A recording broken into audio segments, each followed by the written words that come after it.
রাজনৈতিক দলের অনেক নেতা কর্মী, অনেক বিশ্লেষক, তৎসবিদ বলতেন একটা নির্বাচন হলেই বাংলাদেশের সকল সমস্যার সমাধান হয়ে যাবে।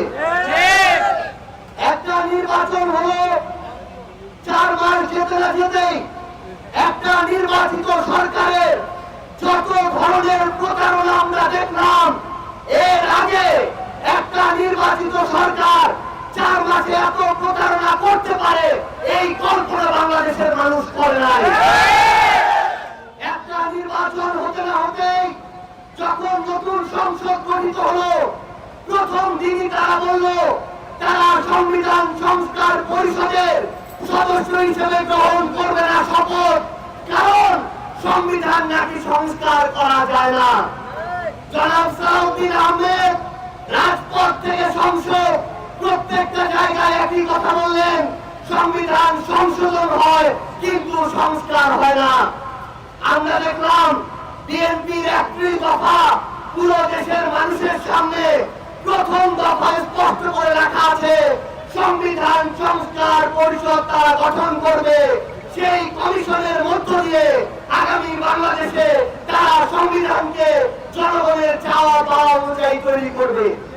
তাহলে হয় এই সংবিধান সংস্কার মিথ্যা, অন্যথায় আপনাদের 31 দফা তার চেয়েও বড় মিথ্যা। আমরা দেখলাম তারা ওই সংসদে দাঁড়িয়ে জনগণের ভোটের সাথে প্রতারণা শুরু করলো।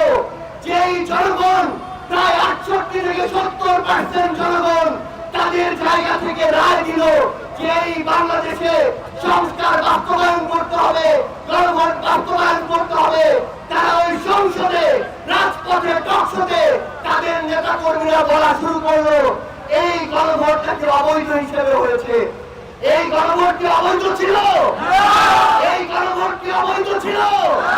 তাহলে যারা গণভোটকে অবৈধ বলে ওই একই কারণে তারাও অবৈধ হিসেবে ওই সংসদে এখন সদস্য হিসেবে কার্যক্রম পরিচালনা করছে। কিন্তু আমরা আপনাদেরকে সেটা বলতে চাই না, আমরা আপনাদেরকে বৈধ সংসদ সদস্য বলতে চাই, কিন্তু একই সাথে গণভোটকে যেভাবে জনগণ বৈধতা দিয়েছে, ন্যূনতম আপনারা যদি জনগণের সাথে প্রতারণা না করতে চান তাহলে সেই গণভোটের রায় সংস্কার আপনাদেরকে অবশ্যই বাস্তবায়ন করতে হবে। আমরা একটার পর একটা নাটক দেখা শুরু করলাম।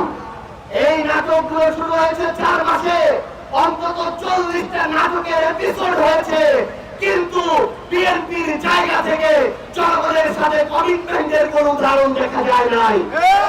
তারা বললো জনগণের সরকার করবে, তারা বললো ইনসাফ ভিত্তিক রাষ্ট্র করবে, তারা বললো মদিনার সনদ অনুযায়ী রাষ্ট্র পরিচালনা করবে, কিন্তু আমরা প্রত্যেকটা জায়গায় তাদের প্রতারণা দেখছি।